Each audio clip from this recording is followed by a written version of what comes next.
Today I'm gonna show you how to make the relative white. First step, you duplicate this image. I press Ctrl J. Then you can use the lasso tool or any selection tool to select the teeth.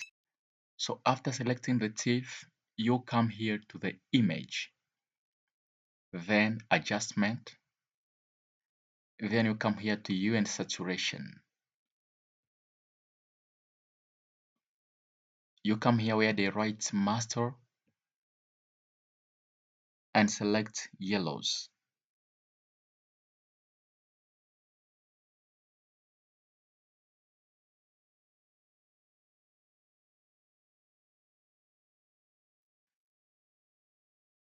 Then I come here to lightness and I increase the whites.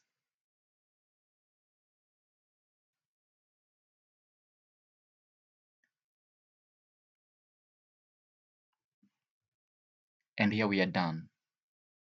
You compare between this one and the other one here.